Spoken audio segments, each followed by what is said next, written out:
नमो सिद्धाणं नमो आयर्याणं नमो वज्रायणं नमो लोये सर्वसात्मने। हे सुपञ्च नमोकारो सर्वपापप्रणाशनो मङ्गलानं च सर्वेसिं परमं हवै मङ्गलम्। जय जगजीव जोनि वेयाणो जगद्गुरु जगानंदो जगन्नाथ जगवंदो जय जगत्पितामह जय सुयाण बभवो तीर्थयारणम् अपचिमो जय गुरुलोकानां जय महप्पा महावीर सच्चिदानंद संपूर्णं विश्वज्ञं विश्वभावनं शंखेश्वर पुरोतम पार्श्वनाथं नमाम्यहम्। सर्वारिष्ट प्रणाशाय सर्वाभीष्टार्थदायिने सर्वलब्धि निधानाय श्री गौतम स्वामिने नमः। श्री सुधर्मा स्वामिने नमः। अज्ञानतिमिरान्धानां ज्ञानाञ्जनशलाकया नेत्रमुन्मीलितं येन तस्मै श्री गुरवे नमः। के चरण कमलों में कोटिश वंदन। समस्त आत्मार्थियों को जय Jinendra. Summary of class number 34 Jain Physics and Metaphysics held on 14th February 2022। पदार्थ के द्रव्य गुण और पर्याय के स्वरूप को जानने के पश्चात आप श्री ने पदार्थ के धर्म के स्वरूप में बतलाया कि जो गुण सामान्य रूप से सब द्रव्यों में पाए जाते हैं, कॉमन इन ऑल सब्सटेंस, उन्हें पदार्थ का सामान्य गुण या धर्म कहते हैं। जो सब द्रव्यों में न रहकर अपने अपने विशेष द्रव्य में अनिवार्य रूप से रहते हैं, उन्हें विशेष गुण कहते हैं। जैसे आत्मा के ज्ञान, दर्शन, चारित्र और वीर्य, उद्गल के वर्ण, गंध, रस, स्पर्श, आकाश के अवगाहन हेतु, धर्म के गति हेतु, अधर्म के स्थिति हेतु। सामान्य गुण या धर्म में सबसे पहला मुख्य रूप में अस्तित्व गुण की व्याख्या की गई, जैसे कि विद्यमानता अस्तित्व, हर द्रव्य की अपनी स्वतंत्र सत्ता है, द्रव्य त्रिकाल में कभी नष्ट होता ही नहीं, ऑलवेज एग्जिस्ट। अस्तित्व गुण के कारण द्रव्य में उत्पाद, व्यय और ध्रुवता विद्यमान एग्जिस्टेंस रहती है। सभी द्रव्य नित्य है, जो अपने स्वभाव से, अपनी जाति से कभी च्युत होता ही नहीं है। वस्तु सहावो धम्मो, वस्तु का स्वभाव ही धर्म है। धर्म के मूल गुणभूत ही वस्तु स्वरूप है। गुण विशिष्ट है और धर्म सामान्य है, कॉमन। अव्याबादपना गुण सामान्य गुण है। द्रव्यों के पर द्रव्य से स्वद्रव्य का किसी भी प्रकार की बाधा न पहुंचे, जैसे द्रव्य का नष्ट न हो, एक भी प्रदेश का नुकसान न हो, एग्जिस्टेंस अस्तित्व बना रहे, एक भी विशेष गुण दूसरे द्रव्य के विशेष गुण में न मिले, न नष्ट करे, उसे अव्याबादपना सामान्य गुण या धर्म कहते हैं। सभी द्रव्य एक साथ आकाश आधार द्रव्य में रहते हुए भी उनमें आधार आधेय संबंध में ही रहता है। भिन्न भिन्न द्रव्य अपने अपने स्वद्रव्य के स्वभाव में ही रहते हैं। इस अव्याबादपना गुण के कारण प्रत्येक द्रव्य व गुण में अन्य द्रव्य के कारण अनंत अनंत भूत काल में और अनंत अनंत भविष्य काल में भी कभी कोई बाधा आएगा ही नहीं। जीव व पुद्गल द्रव्य आकास्तिकाय, धर्मास्तिकाय, अधर्मास्तिकाय द्रव्य का अनंत अनंत काल से और अनंत अनंत काल तक, अनंत अनंत बार तक उपयोग करता रहेगा, लेकिन आत्मा द्रव्य जब सिद्ध अवस्था में स्थिर हो जाएगा तो इन द्रव्यों की उपयोगिता में स्थिरता आ जाएगी। जय जिनेन्द्र। आदि धर्मलाल, बहुत बहुत आशीर्वाद आपको। बहुत अच्छी तरह से आपने प्रस्तुत किया है। हाँ दीपक भाई, यूट्यूब चालू नहीं हुआ है? दीपक भाई यूट्यूब जरा ध्यान रखिए। हाँ जी, अब यहाँ पर आप जो लिखा है, जिस तरह से लिखा है, चोरडिया जी पढ़ेंगे आप? हाँ महाराज। महाराज आपने लिखा पदार्थ स्वरूप, पदार्थ समूह, पदार्थ व्यवस्था, पदार्थ व्याख्या, पदार्थ गुण और पदार्थ धर्म। अब इसका जो है थोड़ा सा जिनको भी ख्याल आता हो, आप कौन कौन उत्तर दे सकते हैं? प्रज्ञा बेन उत्तर देव पाव से।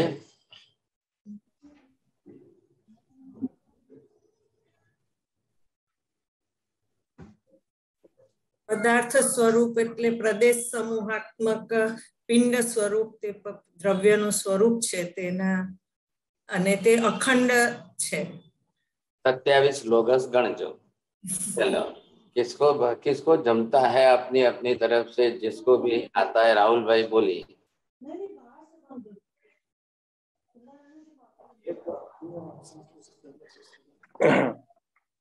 पदार्थ समूह में साहब जी ત્યાંથી બોલ એટલે બધાને ખબર પડે એમ।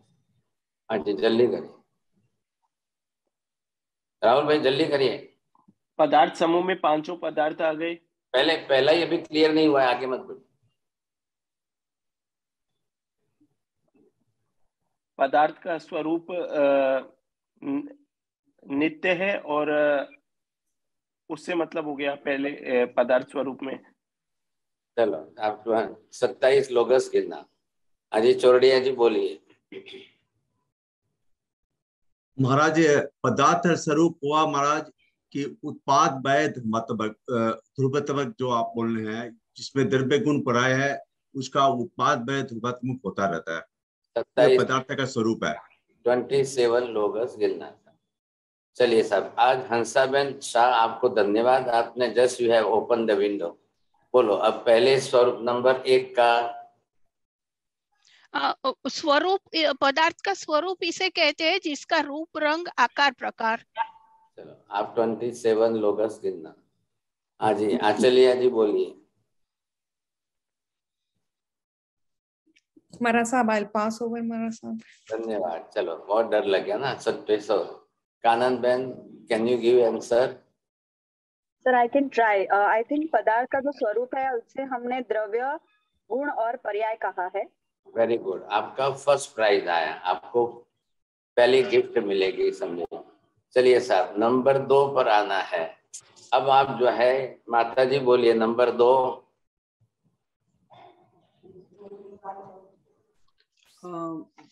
पदार्थ समूह में पांचों, एक ही वाक्य बोलेंगे, दूसरा कुछ भी नहीं बोलेंगे। पांचों पदार्थ जो लोक में एक साथ रहते हैं उनका समूह पंचस्तिकायात्मक समूह।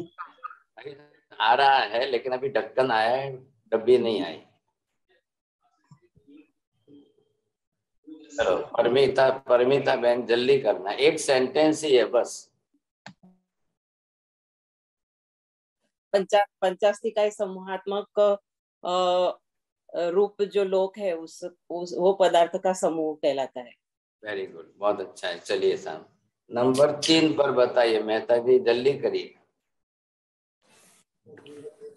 साहब जी पास हो। नंबर 3 दिख रहा है?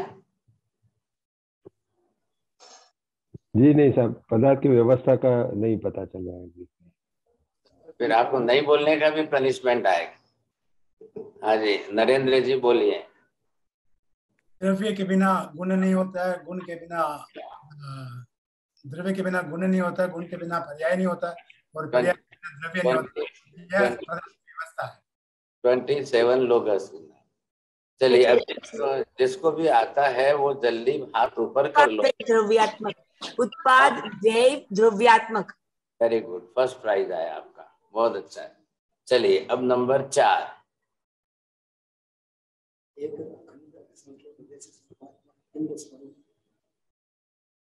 हाँ जी नंबर 4 पर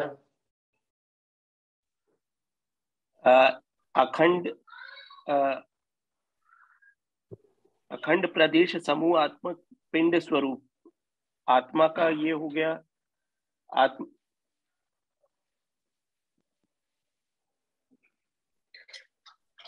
पदार्थ अखंड प्रदेश समूह आत्मक पिंड स्वरूप है।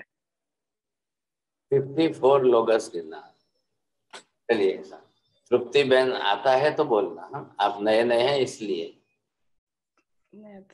नहीं। चलो उमेश जी, आप तो पहले ही ना बोल दो, कुछ का कुछ बोलने के बजाय पहले ही ना बोल दो। व्याख्या मतलब जीवा जीवा जी। धन्यवाद। चलो आगे ना 27 लोगस आ गए। हाँ जी, अशोक जी गैलरी जी, आप तो पहले ही ना बोल दो, बस हाथ जोड़ दो, काम हो गया आपका। हाँ जी, चोरडिया जी, डेढ़िया जी, आपको बोलना है।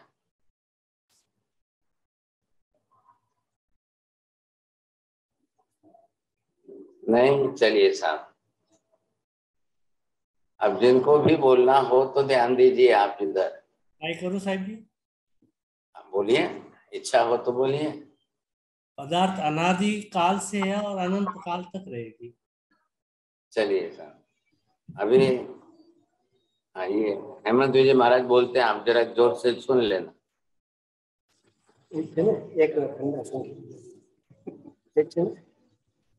एक अखंड असंख्य प्रदेश स्वरूप पदार्थ 27 लोगस। चलिए श्वेता बहन, आपको क्या बोलना है? मेहता जी, प्रदेश समूहात्मक अस्तित्वकाय पिंड स्वरूप पदार्थ की व्याख्या होती है। So can I try? पदार्थ की व्याख्या गुणात्मक होती है। ये दूसरी बार बोलते हैं, सुन लो। पदार्थ की व्याख्या गुण पर्यायवत द्रव्यम, गुण और पर्याय को भी फर्स्ट प्राइज आया, थैंक यू। चलिए अभी आगे नंबर है 5 नंबर।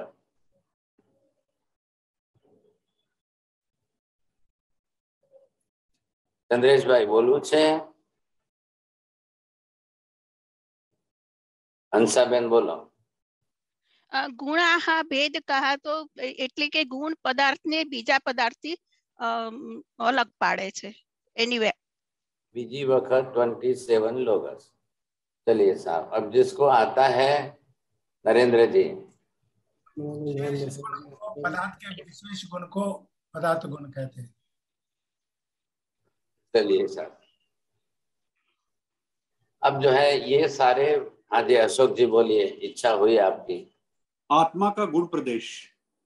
आपको पदार्थ का बोलना है, आत्मा पर मत जाइए ना अभी आप। गुण का बोले ना हमारा सब। हाँ तो गुण बोलना है तो सबके गुण बोलना है कि खाली एक का ही थोड़ी गुण बोलना है? गुण असंख्य प्रदेश। अरे भगवान, चलो और 27 लोग। हाँ थोड़ी सी जरा सबको थोड़ी सी मेहनत करनी चाहिए। पिछले एपिसोड जो क्लासेस हैं आप सर्वथा बंद मत करिए। अभ्यास नहीं करेंगे, रिवीजन नहीं होगा तो फिर नहीं जमेगा। आप ध्यान रखना, ऐसे ही जो है बैठ जाएंगे क्लास में आकर के तो ये हिस्टोरिकल व्याख्यान नहीं है, ये थोड़ा फिजिक्स का, मेटाफिजिक्स का और हाई लेवल का है, इसलिए मैं कह रहा हूँ। चलिए अब हमने क्या समझा है, जो पदार्थ का स्वरूप था, पदार्थ की व्यवस्था कौन कर रहा है, त्रिपदी है, भगवान ने बताई। ये त्रिपदी क्या स्वरूप बताया है आशा बहन?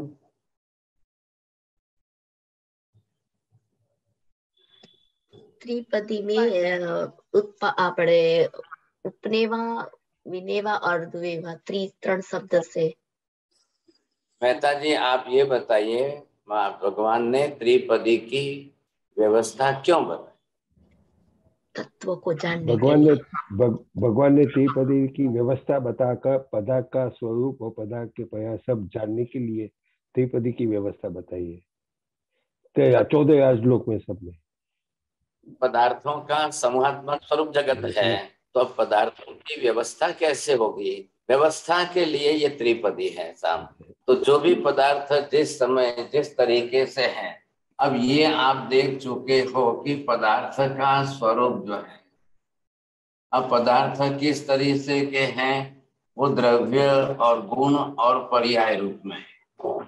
अब इन तीनों की व्यवस्था कैसे होगी, इनका स्वरूप जो है पूरी व्यवस्था, अब इस पदार्थों की व्यवस्था होने पर पदार्थ समूहात्मक जो संपूर्ण जगत है सबकी व्यवस्था हो जाएगी।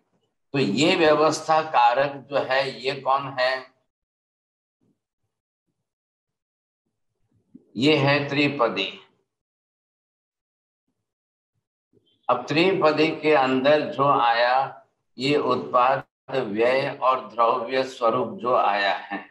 अब इनके कारण आपको ये देखना है कि किस तरह से जो है उत्पाद व्यय की प्रक्रिया होती रहेगी, तभी जाकर के पूरा जगत का संचालन, जगत की व्यवस्था, जगत का सारा स्वरूप बैठेगा, नहीं तो नहीं बैठेगा। साहब पदार्थ ध्रुव जरूर है, लेकिन ध्रुवता में हो जाकर के सभी स्थिर होकर बैठ जाएंगे तो कुछ नहीं होगा।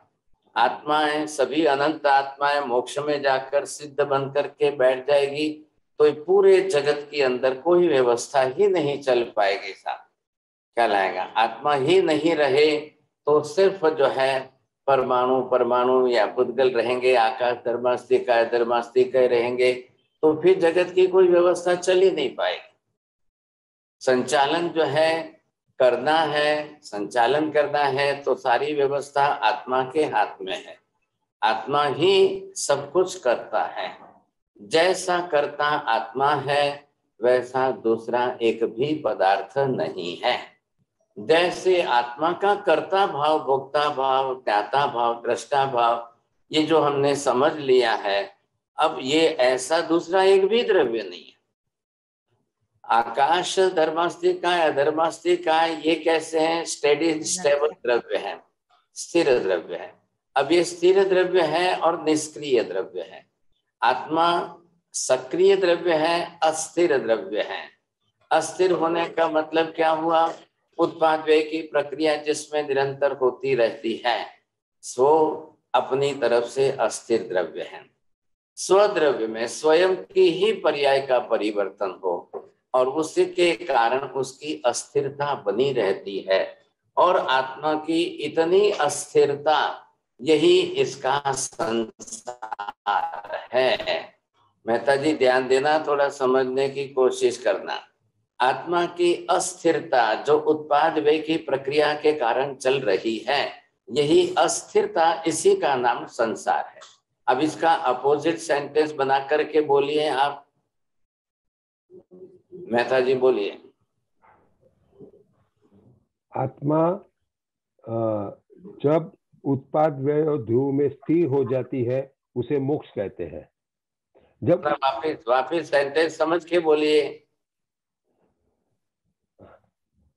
आत्मा जब स्थिर तब कहलाती है जब वो उत्पाद व्यय और ध्रुव उसके स्थिर हो जाते हैं।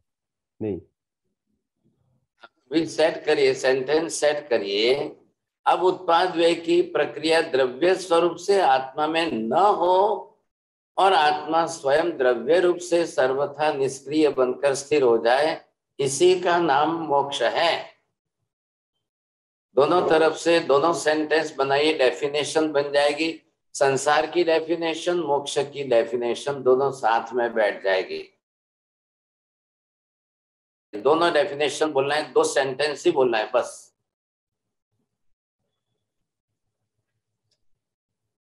बोलना है आपको माता जी? नहीं, चलिए कानन बहन बोलिए। सर, आत्मा की अस्थिरता माने कि उत्पाद व्यय की जो व्यवस्था चल रही है उसी का नाम संसार है। और जब उत्पाद व्यय की व्यवस्था ना हो, आत्मा द्रव्य रूप से निष्क्रिय बन जाए, स्थिर बन जाए, उसी का नाम मोक्ष है। व्यवस्था शब्द बीच में बिना लगाए बोलिए तो। उत्पाद व्यय जब आत्मा में ना हो तो आत्मा द्रव्य निष्क्रिय बन जाती है, स्थिर बन जाती है, उसी का नाम मोक्ष। अच्छा चलिए फिर से ध्यान देना, थोड़ा सा समझे। आत्मा स्वयं स्वद्रव्य में ही उत्पाद व्यय हो, द्रव्य स्वरूप से उत्पाद व्यय करते करते करते करते सक्रियता के कारण वो करता ही जाए, उसके कारण जो भी परिवर्तन होता रहेगा उसी का नाम संसार है। वही आत्मा अब स्वद्रव्य में उत्पाद व्यय करे ही नहीं, क्या लाया, तब जाकर के वही मोक्ष बन जाता है, स्थिर स्वरूप हो जाता है। ये विशेषता है इसकी। दोनों तरफ से सेट करने की कोशिश करिए आप। एक व्याख्या संसारी स्वरूप की जो भी बन जाएगी, जितनी डेफिनेशन बन जाएगी, उसकी अपोजिट भाव में सभी जो है मोक्ष की बनती जाएगी। जब भी है डेफिनेशन जिस किसी भी प्रकार से आप बनाओ, तब आप ध्यान रख करके बनाइए। क्यों? क्योंकि अभी आपने पदार्थों का स्वरूप समझा है, पदार्थों का समूह समझा है, पदार्थों की व्यवस्था समझ ली है, पदार्थों की व्याख्याएं जान ली है, पदार्थों के गुण आपने समझ लिए हैं, पदार्थों के धर्म आपने समझ लिए। जब गुण की बात आई थी तब क्या बोलना था?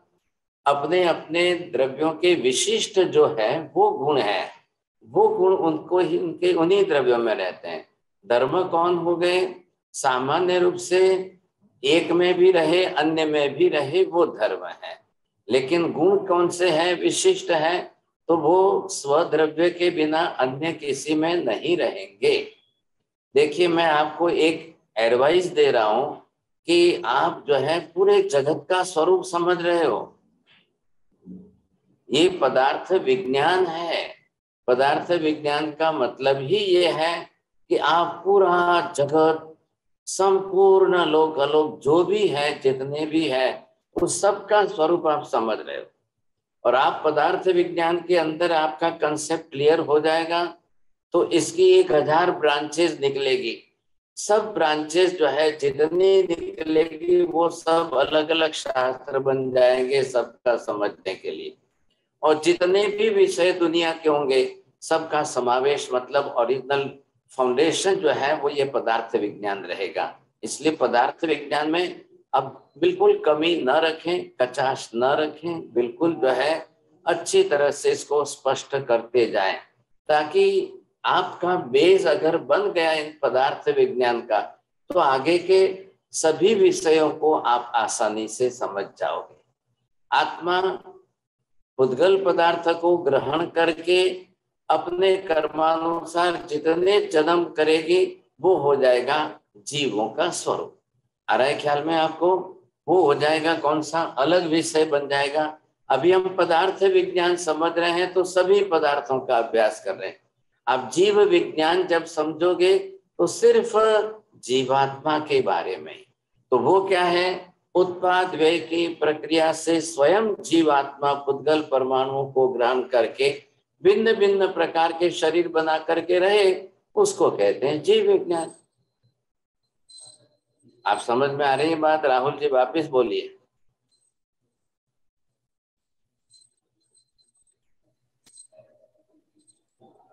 आत्मा भिन्न भिन्न स्वरूप। ध्यान रखिए मेहता जी, वापिस बोल सकते हैं, रिपीट कर सकते हैं। आत्मा पुद्गल को ग्रहण करके उत्पाद व ध्रुव से के रूप में जो शरीर बनाते रहते हैं उसे जीव विज्ञान कहेंगे। हाँ, पुद्गल को ग्रहण करके उत्पाद व्यय की प्रक्रिया से जो भी जन्म लेती रहे, बनाती रहे, अलग अलग शरीर की रचना करती रहे, वो हो गया जीव विचार, जीव विज्ञान। अब उसकी व्यवस्था आ गई तो उसके लिए जो है 84 लाख जीव योनि आ गई। अब जिस 84 लाख योनि जिसमें जाकर के जब जैसा शरीर बनाएगी, जिस प्रकार का शरीर बनाएगी, अब वो हो गए सब जीव विज्ञान की बात। अब आप 84 लाख का हिसाब निकालते रहो, जीवात्मा जब जब उसमें जाए और जैसा जैसा शरीर बनाए, ये एक बार लिया तो उत्पाद हो गए, फिर उसी शरीर को छोड़ेगी तब व्यय हो गया, फिर जाकर के दूसरा शरीर, फिर जाके तीसरा शरीर, फिर जाके चौथा शरीर। ये क्या हो गया? अनंत अनंत अनंत बार जो है वो जीव आत्मा जब तक मुक्त नहीं होगी वहां तक उसको जो है जन्म मरण करता ही है। हमने हमारी व्यवहारिक लैंग्वेज के अंदर जन्म मरण का शब्द प्रयोग किया है, केवल ज्ञानी अपनी व्याख्या के अंदर उत्पाद व्यय शब्द का प्रयोग कर रहे हैं। कहाँ फर्क पड़ा? बात तो एक ही आ रही है ना। जीव ने शरीर बनाया, पुद्गल द्रव्य को लेकर शरीर बनाया, तो जीव इस रूप में उत्पन्न हुआ। हम भी तो आए ना, हमारा जीव एक दिन माता के गर्भ में आया, हमने अपना शरीर बनाया, हमने शरीर बना के जन्म लिया, अब हम मनुष्य व्यवहार में आ रहे हैं, तो उत्पाद हुआ। अब मनुष्य जीवन आप जिएंगे, जितना जीना है, जितने वर्षों तक जिएंगे, तब तक जो है वो आपका संसारिक जीवन चलता रहेगा। एक दिन आयुष्य पूरा होगा, व्यय हो गया। व्यय हो गया, किसका व्यय हुआ है? ध्यान रखिए, द्रव्य का व्यय नहीं हुआ है, पर्याय का व्यय हुआ है। आप ये समझने में गलती मत करना। उत्पाद भी किसका हुआ है? पर्याय का उत्पाद हुआ है। आत्मा की उत्पत्ति नहीं हुई है, आत्मा ने शरीर उत्पन्न किया है। आत्मा उस शरीरधारी पर्याय के रूप में उत्पन्न हुआ है। चोरडिया जी, भाषा समझेंगे, आप लैंग्वेज को सही ढंग से प्रस्तुत करेंगे, तभी आपको जो है हेतु समझ में आएगा। बोलिए। हमारे की द्रव्य का कोई, द्रव्य में कोई चेंज नहीं हुआ, पर्याय में चेंज हुआ। पर्याय का उत्पाद व्यय होता है। और केवली सर्वज्ञ ने अपनी भाषा में उत्पाद व्यय बोला है, जिन्हें अपने मतलब कॉमन लैंग्वेज में अपने उसको जन्म बना बोलते हैं। आपने लास्ट शब्द नहीं बोले, 2 वाक्य जो बोलने थे वो क्या है? मैंने क्या बोला? अगर आत्मा उत्पन्न हुई ऐसे बोलेंगे, ये लैंग्वेज के अंदर शॉर्टकट में जब व्यवहार करेंगे, आत्मा उत्पन्न हुई, आत्मा व्यय हुई, आत्मा मरी, तो क्या होगा? लोग क्या समझेंगे? हाँ सब आत्मा उत्पन्न, तो आत्मा द्रव्य रूप में उत्पन्न होती है कि आत्मा पर्याय रूप में उत्पन्न होती है? बस इतना फर्क समझना है, नहीं तो आप टकरा जाओगे। कल कोई आपको प्रश्न पूछेगा, अरे आत्मा उत्पन्न होती है तो आत्मा कब उत्पन्न हुई, आत्मा कब व्यय हो जाएगी, कब होगी, क्या होगा? तो महावीर ये कह रहे हैं कि भाई ध्रुव स्वरूप जो है वो किसका है, द्रव्य स्वरूप किसका है वो देखना है। तो द्रव्य स्वरूप, मूल द्रव्य से ही पदार्थ ध्रुव रहता है। बोलिए आशाबंद, पहले शब्द बोलेंगे। मूल द्रव्य स्वरूप ही रहता है वो। मूल वही शब्द क्यों छोड़ दिए आपने? मूल द्रव्य रूप जो रहता है, मूल द्रव्य में ध्रुव स्वरूप रहता है, वही आत्मा होता है। सभी द्रव्य मूल द्रव्य रूप से ही ध्रुव रहते हैं और पर्याय रूप से ही उत्पत्ति होता रहता है। पहले ये शब्द आप इधर उधर मत करिए, समझे? मैं बार बार कह चुका हूं कि मैथमेटिक्स से भी ज्यादा लॉजिक आपको इसमें देना है। शब्द इधर उधर नहीं करना है। एक शब्द इधर हुआ तो अनर्थ हो जाएगा। कोई भी द्रव्य मूल द्रव्य स्वरूप से ध्रुव ही रहता है। ध्रुव मतलब नित्य ही रहता है, परमानेंट ही रहता है, लेकिन पर्याय स्वरूप से उत्पाद व्यय होता रहता है। इसलिए उत्पाद व्यय पर्यायों में हो रहा है, पर्याय ही उत्पाद व्यय की प्रक्रिया है। अब आपको यही समझना है, इसलिए मैं यहाँ पर ये समझा रहा था कि अब आपने ये देख लिया,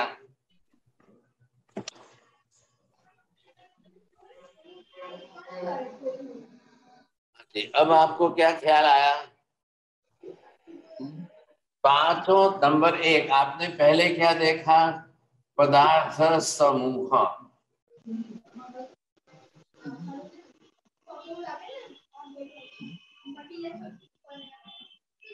हाँ जी, थोड़ा सा ध्यान रखिए, कोई भी अपना डिस्टर्ब ना हो। हाँ जी, अब पदार्थ समूह क्या देखा आपने? तो ये जो है आपने देखा कि पूरा पदार्थ समूहात्मक स्वरूप है और इसके अंदर ये पूरा लोक आ गया। बस इतनी सी बात है। तो क्यों हम यहाँ पर पदार्थों के समूह की बात करते हैं? नरेंद्र जी बोलिए, प्रश्न क्या पूछा है? पदार्थ के समूह की क्यों बात करते हैं? हाँ बोलिए, इसका उत्तर क्या है? पदार्थ के समूह में क्या क्या आता है? आप पहले इसका कारण बोलना है, बस, और कुछ नहीं। हम पदार्थों के समूह की बात क्यों करते हैं? बोलिए आचल्य जी, बोलिए। हम पदार्थ के समूह इसलिए बात करते हैं because we have to know the existence of Dharmastikaya, Adharmastikaya and where we are. नहीं सर जी, एक आधा सेंटेंस ही बोलना है। मेहता जी बोलिए। पदार्थ समूह की बात लोक स्वरूप को जानने के लिए करते हैं। हाँ बस, तो पदार्थ समूह की बात क्यों करते हैं? क्योंकि जगत पूरा पदार्थ समूहात्मक ही है, इतना ही आपको बोलना है। पूरा जगत, the whole cosmos, the whole universe is the compound form of 5 elements. बस बात इतनी सी है, हमको करनी नहीं है ही ऑलरेडी। जगत स्वरूप ही वैसा है। We can't say individual, the one substance is the whole universe. No. You can't say that the space is the universe. You can't say that the dharmastika is the universe. You can't say that adharmastika is the whole cosmos or the universe. No. But अगर आपको यहाँ दिखता है, ये जो आपने देखा कि धर्मास्तिका है, अब धर्मास्तिका इतना बड़ा है इसलिए धर्मास्तिका के कारण लोक है, जगत है? नहीं। आप पांचों में से एक भी पदार्थ को माइनस कर देंगे तब जो है आप इसको जगत नहीं कह पाएंगे। इसलिए compound form of the 5 elements, अस्थि कायात्मक, ऐसे पांचों पदार्थों का समूहात्मक स्वरूप ही जगत है। बस इतना ही बोलना है। और ये बात पहले बहुत बार हो चुकी है, मैं तो हार्डली अभी रिपीट कर रहा हूं आपको। अब ये बोलना है। बोलिए भारती बहन, बोलेंगे? हाँ साहब जी, अस्थि कायात्मक पांचों द्रव्यों का समूहात्मक स्वरूप ही जगत है। वेरी गुड, चलो बहुत अच्छा है। अब यही आपको ध्यान देना है। इसमें मैंने पांचों शब्द साथ में दिए हैं, आप उसमें से एक भी शब्द इधर उधर कम ज्यादा नहीं करेंगे। इसलिए आपको देना है अस्थि कायात्मक ऐसे पांचों पदार्थों का समूहात्मक स्वरूप ही जगत है। अब एक शब्द भी कम ज्यादा नहीं करेंगे आप, तो ये आपको ख्याल आ गया। अब आपको क्या समझना है? कोई भी अकेला द्रव्य जगत स्वरूप नहीं है। आ रहा है ख्याल में? इसलिए हमको क्या कहना है? Each and every substance are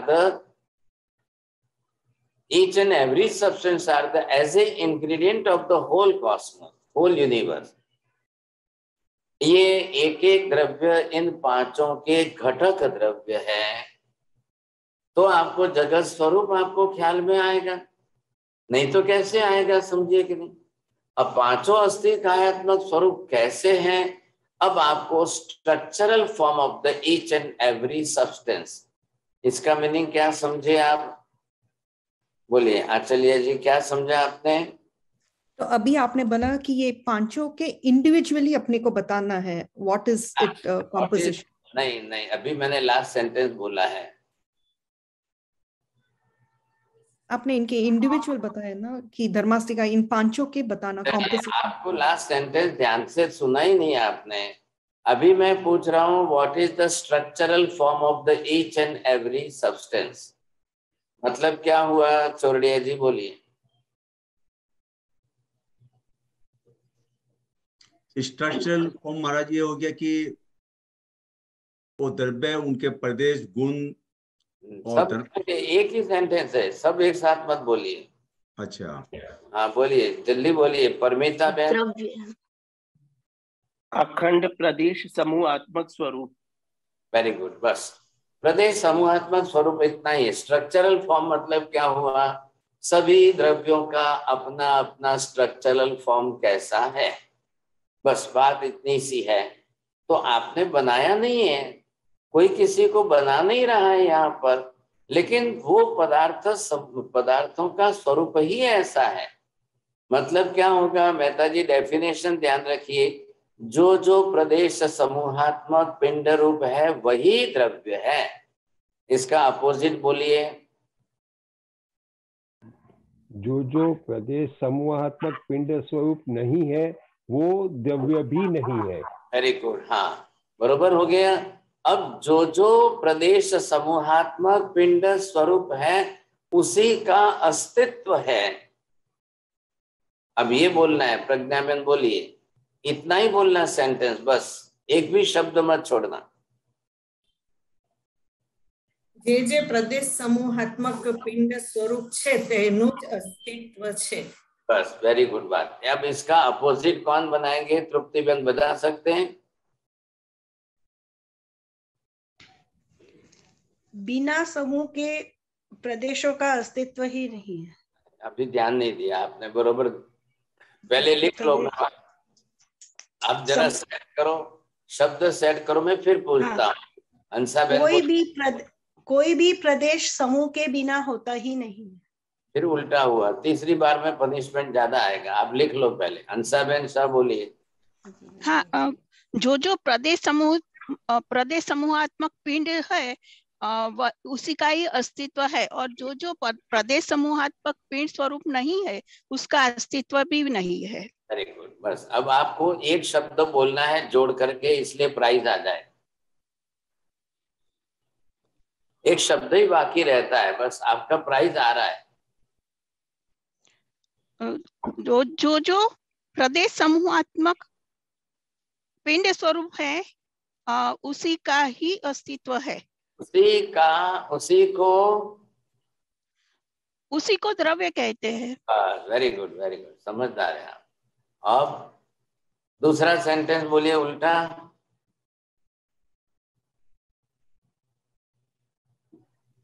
और जो प्रदेश समूहात्मक पिंड स्वरूप नहीं है उसका अस्तित्व भी नहीं है और उसको द्रव्य भी नहीं कहते। बस अब ये फिक्स लिख लो, तुम्हारा घरनी अंदर मार्बल ऊपर रखी राखो। हो ये सबको लिखना है, सबको कंपलसरी सेट करना है। देखिए एक अक्षर इधर उधर नहीं करेंगे आप। मतलब क्या हुआ मेहता जी, ध्यान दो। जो लोग अगर ऐसा कहेंगे कि आत्मा it is just imaginational thing, the God it is just the imaginational thing, really it is not existing but we are imagining about that, ये गलती नहीं होनी चाहिए।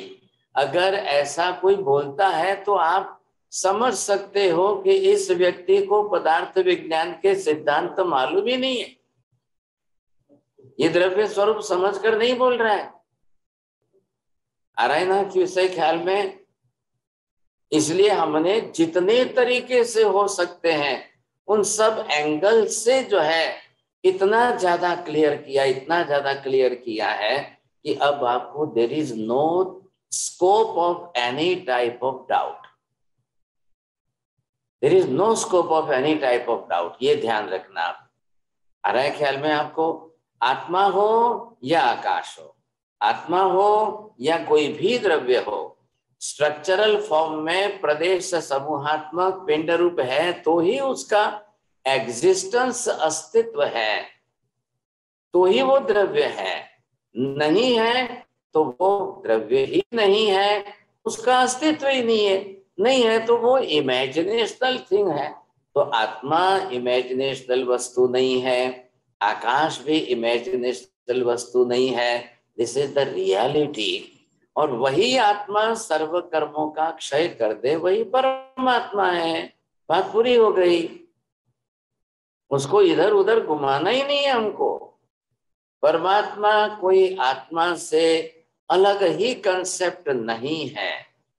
All the other different schools of philosophies, what type of mistake they have done, why they have done this type of mistake, and why the Jainism, the Jain Tirthankaras has not done this type of mistake. They never done the mistake.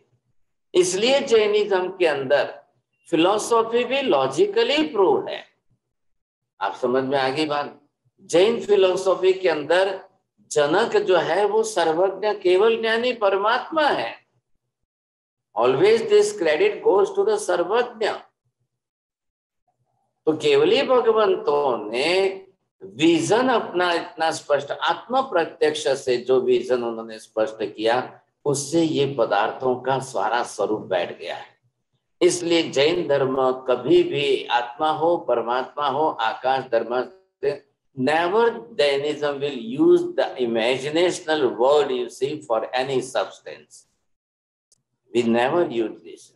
हम आत्मा भी बोलेंगे तो तो उसको भी अस्थि कायात्मक स्वरूप में ही सिद्ध करके बोलेंगे। हम आकाश भी बोलेंगे तो वो भी एक पदार्थ है, अस्थि कायात्मक पदार्थ है। You are so lucky, all of you are so lucky you are learning this type of physics and metaphysics. This is the good subject.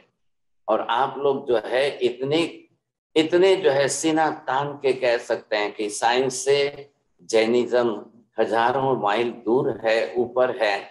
विज्ञान तो अभी तक प्रदेश समूह शब्द ही समझ नहीं पाया है।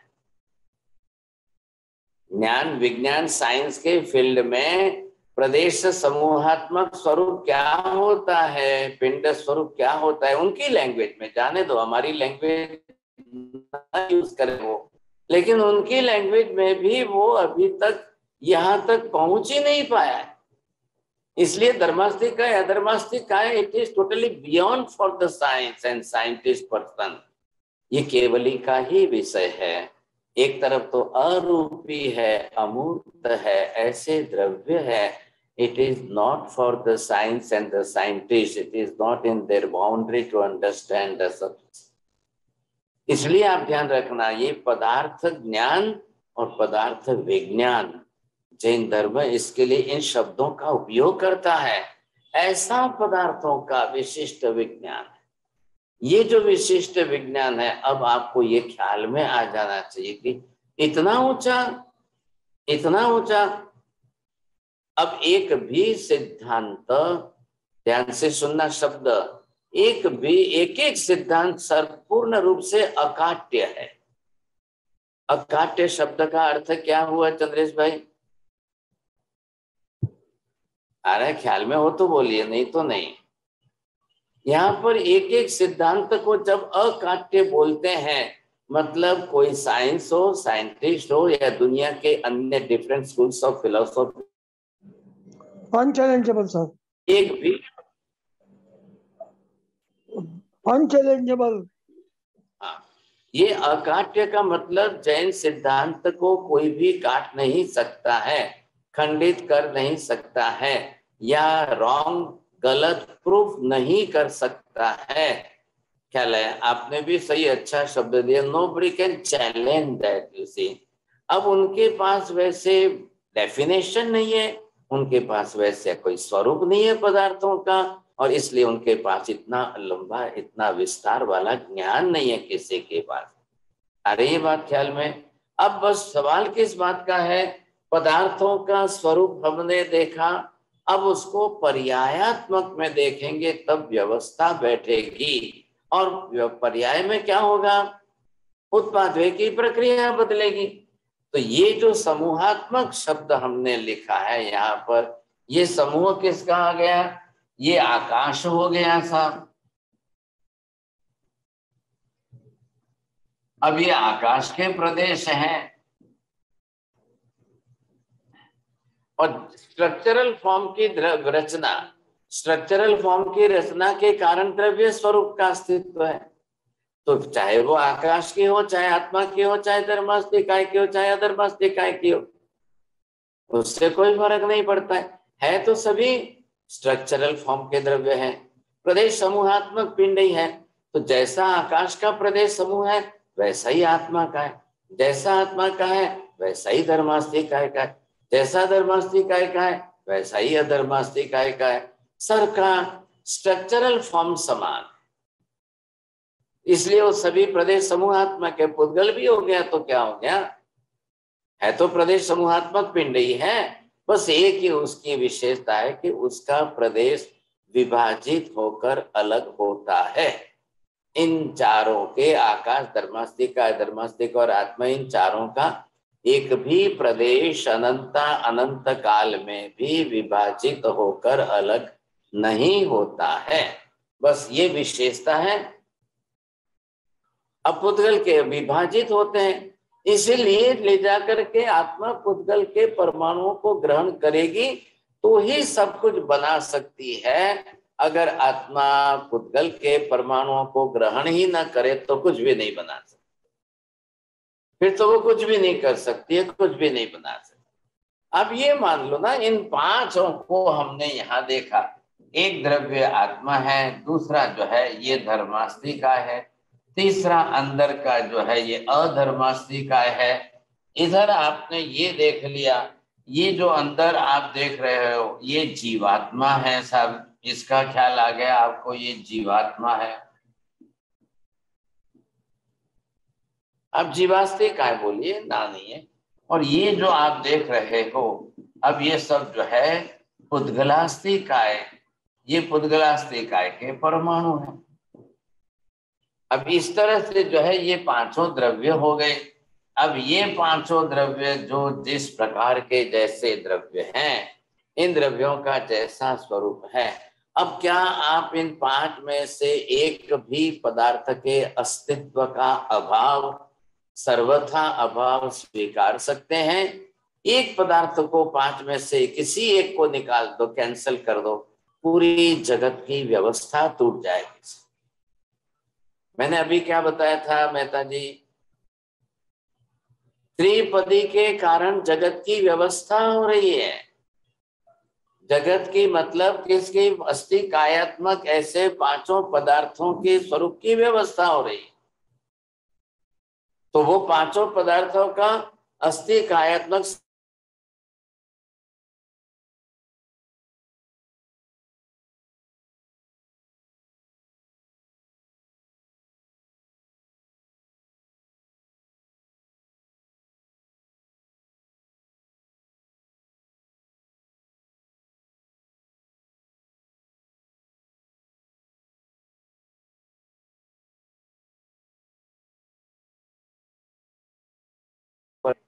आप जाकर कुछ भी शब्द पूछो, कोई भी शब्द पूछो, एक भी शब्द बोलोगे, सब जाकर ईश्वर पर डाल दो, सब जाके ईश्वर पर डाल दो।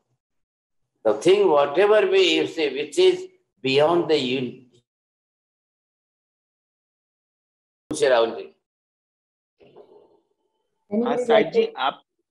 साहिब जी आपने 2-3 क्लास पहले ही बताया था कि आत्मा के एक प्रदेश में रहे हुए गुण भी आकाश के अनंत प्रदेशों में समा नहीं सकते, ऐसा क्यों?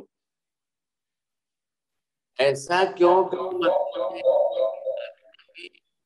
आत्मा के एक गुण का प्रमाण इतना अनंत गुना है, वो जो है जाकर आकाश में नहीं समा सकता है। फॉर एग्जाम्पल, आत्मा का अनंत ज्ञान, अव्याबाध स्वरूप, आपने देवचंद्र चौबीसी की लाइन में देखा होगा, उस समय ध्यान दिया, एक गुण प्रभु ताहरू सर्व आकाशन माय जी, ये शब्द थे देवचंद्र जी महाराज के।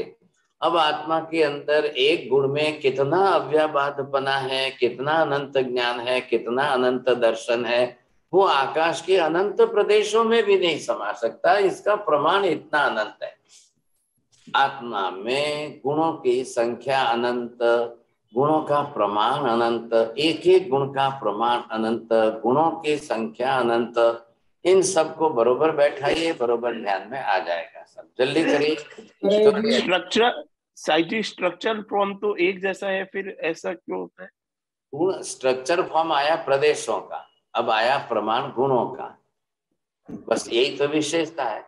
स्ट्रक्चर फॉर्म तो द्रव्य का हो गया, उससे क्या फर्क पड़ता है, लेकिन गुणों का तो अलग ही स्वरूप है, गुण प्रमाण में तो अनंत है, ये विशेषता है। अब आकाश में तो एक ही गुण है, आत्मा के अंदर अनंत गुण है, आकाश में सब गुण का है। स्ट्रक्चर फॉर्म समान होने पर भी क्या हो जाता है, इसलिए आत्मा चेतन द्रव्य है, आकाश अचेतन द्रव्य है। ये विशेषता है कि नहीं? जल्दी करिए, समय हो गया।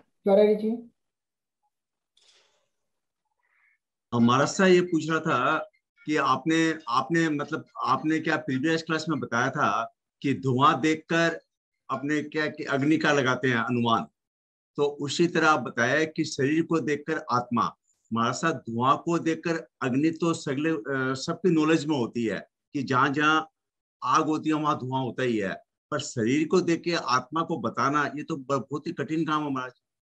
अंतर्वाद का विषय है। शरीर को देखकर आत्मा का इसलिए बनाना है कि इस शरीर को आत्मा के सिवाय कौन बना सकता है? ओह अच्छा, ऐसा शरीर पिकॉक का शरीर है, फिश का स्वरूप है, शरीर है, किसी का भी शरीर ले लो, एक भी प्राणी का शरीर ले लो, तो उस शरीर का कर्ता कौन है? शरीर को बनाने वाला कौन है? बिना आत्मा के ऐसा शरीर बन ही नहीं सकता है। ये बात थी। आप जरा सब्जेक्ट को ध्यान में लीजिए। जिसका क्षमा चाहता हूँ, क्षमा चाहता हूँ। अच्छा मासा एक छोटा प्रश्न और है हमारा सा कि अपने सिद्ध शिला में कि आत्मा सिद्ध स्थिर प्राय में रहती है। हाँ जी, स्थिर रहती है। अब कईयों को मेरे जो मतलब फ्रेंड सर्कल में बात होती है कि वहां अकेले बैठे बैठे एक जगह क्या करेंगे, तब उसको क्या जवाब दूं? आगे दूसरा शब्द कौन सा बोला था वो बोलिए ना। मतलब कि बोर हो जाता हूँ वहां पर कि स्थिर प्राय में एकदम बैठा हूँ, तो वहां पर अकेले बैठे बैठे क्या करूंगा? मैं तो वहां पर बोर हो जाऊंगा। तो इसका क्या जवाब दूं? बोर होने का कारण है ना, अब इसको क्या मैं समझाऊं, फिर हंसना आएगा। फिर ये जो है बोर होने का कारण कौन है? कर्म है। जब वहां अनंत ज्ञान, अनंत दर्शन, अनंत चारित्र सब प्रकट है तो बोर होने का प्रश्न नहीं है। और शरीर इसलिए उसको क्रिया करनी नहीं है।